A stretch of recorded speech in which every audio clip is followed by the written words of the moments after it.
क्या आपको ये फोन लेना चाहिए? बट इसमें एक चीज की प्रॉब्लम है, वो ये है बाकी उसके बाद ये पेड हो जाएगा, just like Jarvis iron man का। वो शायद S24 सीरीज, S23 सीरीज में या S22 सीरीज में भी आ सकते हैं। सब मेरे पास आ चुका है Samsung Galaxy S25 ultra. Sorry वो S23 अल्ट्रा था मेरे पास। तुम लोगों ने सब्सक्राइब करा होता तो फोन भी आ जाता मेरे पास।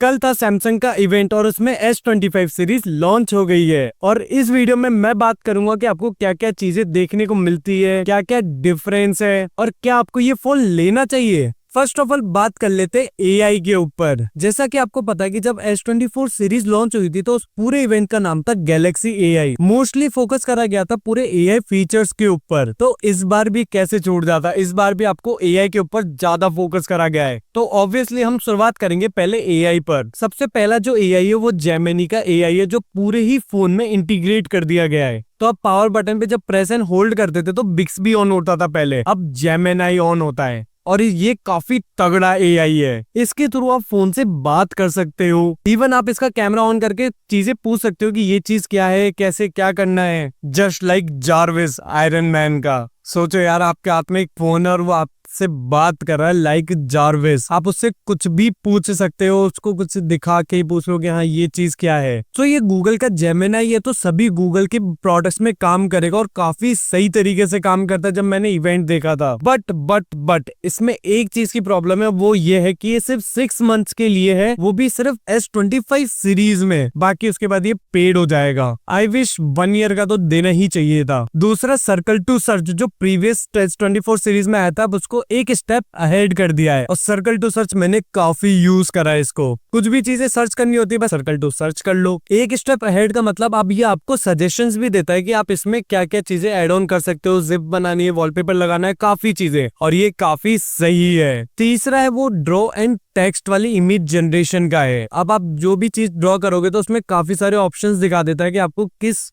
स्टाइल में आपको ये चाहिए, और अगर आप ड्रॉ नहीं कर पा रहे हो तो सिंपल यहाँ पे टेक्स्ट में लिख दो कि आपको ये चीज चाहिए और ये इमेज जनरेट करके दे देगा। इन सभी AI फीचर में एक बात अच्छी है कि ज्यादातर AI फीचर ये सारे ऑन डिवाइस है, यानी कि फोन आपका क्लाउड स्टोरेज पे ना जाके सिर्फ अपने फोन में ही सारी डेटा प्रोसेस कर लेता है, तो जिससे आपकी प्राइवेसी काफी इंप्रूव हो जाती है। अब बात कर लेते हैं One UI 7 की। One UI 7 में काफी तगड़े फीचर्स आए हुए पूरे, आपको पता ही AI फीचर तो इंक्लूड कर ही दिए हैं, साथ में एनिमेशन काफी स्मूथ हो गई है।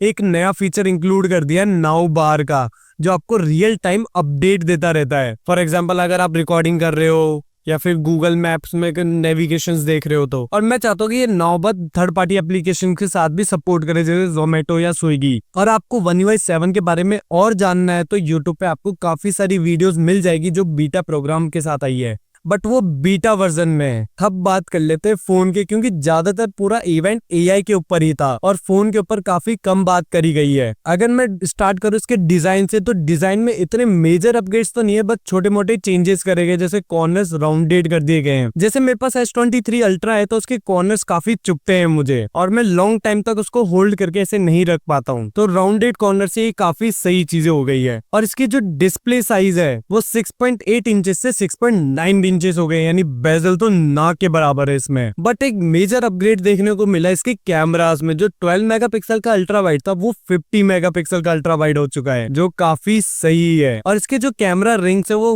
Fold 6 की तरफ हो चुके हैं। और अगर कैमरा की बात ही कर रहे हैं अपन इतनी देर से, तो इसमें मैं बता दूं आपसे, आप इसमें लॉग में शूट कर पाएंगे। जिन लोगों को नहीं पता मैं बता देता हूँ, उसमें इतने नेचुरल कलर्स नहीं आते, बिल्कुल रॉ फाइल आती है जिसमें आप बाद में कलर ग्रेड कर सकते हो बहुत ही अच्छे तरीके से। और वीडियोग्राफर्स के लिए तो काफी अच्छा, जैसे आपने iPhone 16 में देखा होगा या 15 में। और एक फीचर जो मुझे इसमें अच्छा लगा वो ये था ऑडियो मिक्सिंग का, जस्ट लाइक एप्पल। इसे कॉपी मत बोलना, बोल तो मेरे क्या जा रहा है। बेसिकली जब भी आप वीडियो रिकॉर्ड करते हो तो आसपास में बैकग्राउंड नॉइज आ जाता है, या फिर कोई और बोल रहा है, या फिर अगर हवा चल रही है तो वो भी रिकॉर्ड हो जाती है, तो इतना सही से नहीं आती। बट आप ये सारी चीजें फोन में ही रिमूव कर सकते हो। इसमें काफी सारे एयर, म्यूजिक, काफी चीजों के रिमूव करने के ऑप्शंस दे दिए गए हैं। हालांकि मेरे पास अभी ये नहीं है कितने अच्छे से वर्क करता है, जैसे ही आएगा मैं आपको जरूर बताऊंगा। अब बात कर लेते हैं परफॉर्मेंस की। परफॉर्मेंस में आपको 8 एलिट प्रोसेसर मिलता है और अच्छी बात ये कि सभी डिवाइसेस में आपको 8 एलिट प्रोसेसर मिल रहा है, नो मोर एक्सिनोस। वही फिर 12 GB की रैम, 256 या 512 GB की स्टोरेज। जैसे आपको S24 सीरीज में रे ट्रेसिंग का ऑप्शन मिलता था, अब इसमें भी है, पर ये थोड़ा और इम्प्रूव कर दिया गया है। और हीटिंग को कंट्रोल करने के लिए 40% से वेपर कूलिंग चैम्बर को बड़ा कर दिया गया है। इतना अच्छा हार्डवेयर, इतना अच्छा कैमरा, इतना अच्छा AI फीचर्स दिए गए हैं। बट एक चीज मुझे लगी कि यार इसमें battery life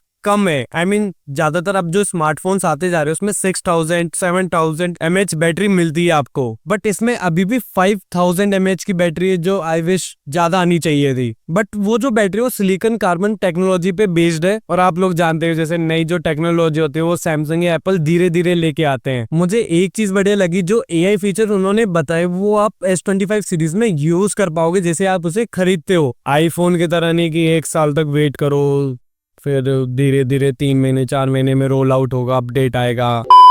and S25 plus में 4900 mAh बैटरी और S25 में 4000 mAh की बैटरी मिलती है। देखो प्राइवेसी में काफी सारे इंप्रूवमेंट्स करे गए हैं, जैसे नॉक्स वॉलिड, तो जितने भी आपके AI या फिर AI वाले फीचर्स हैं वो सारे ऑन डिवाइस होने वाले हैं। मेजरली प्राइवेसी काफी सिक्योर होनी चाहिए इन डिवाइसेस में, जैसे AI फीचर्स आते जा रहे हैं। और आपको तो पता ही है एप्पल वाला कांड, सिरी वाला। देखो One UI 7 का ऑफिशियल अपडेट तो अभी तक मेरे फोन में नहीं आया, जैसे ही आएगा मैं आपको जरूर उसके ऊपर वीडियो बना के दूंगा। अब मैं ऐसा क्यों कह रहा हूँ, मैं अभी आपको बताता हूँ मेरा point of view S25 series के ऊपर कि आपको ये लेना चाहिए या नहीं लेना चाहिए। देखो ये मेरे फर्स्ट इंप्रेशन है और मेरे पास अभी इन हैंड फोन नहीं है, और इसकी वीडियोस आएगी तो एक बार पूरी वीडियो देखकर एनालाइज कर देखना है कि आपको ये फोन लेना चाहिए कि नहीं लेना चाहिए। मैं इसमें 2-3 चीजें ऐड ऑन कर देता हूँ जिससे आपको थोड़ी सी क्लियरिटी हो जाए। देखो अगर मुझे नया फोन लेना होता और वैसे S25 सीरीज लॉन्च हुई तो मैं देखता कि उसमें क्या क्या फीचर्स आए हैं और कैसे आए हैं। जैसे S24 सीरीज लॉन्च हुई थी तो काफी सारे AI फीचर्स भर भर के मिले थे उसके अंदर, और जो S23 सीरीज या S22 सीरीज थी या S21 सीरीज थी उसमें AI फीचर्स नहीं आए थे, बट वो सॉफ्टवेयर अपडेट के बाद आ गए थे, लगभग सारे ही आ गए थे AI फीचर्स। तो हाई चांसेस है, या फिर मुझे लगता है कि यार ये जो AI फीचर्स इन्होंने अभी बताए हैं S25 सीरीज में वो शायद S24 सीरीज, S23 सीरीज में या S22 सीरीज में भी आ सकते हैं, और ये काफी सही रहेगा अगर ये सारे फीचर्स आते हैं। तो क्या S25 अल्ट्रा या S25 सीरीज के ऊपर कोई सा भी फोन लेना चाहिए? देखो अगर आप S21 या S20 सीरीज यूज कर रहे हो तो आप डेफिनेटली अपग्रेड कर सकते हो, इसमें काफी अच्छी इंप्रूवमेंट्स मिलेंगे। बट अगर आप S24 या S23 even S22 series use कर रहे हो तो मेरे ख्याल से अभी अपग्रेड करने का कोई इतना सेंस नहीं बनाएगा। एक बार सॉफ्टवेयर अपडेट आ जाए S24, S23 और S22 में तो मैं आपको एक बार बेटर क्लियर में बता पाऊंगा कि हाँ आप यार ये वाले AI फीचर्स इसके अंदर आए और ये AI फीचर्स नहीं आए हैं। तो तब तक के लिए सब्सक्राइब भी कर लो यार, और मैं मिलता हूँ अगली वीडियो में।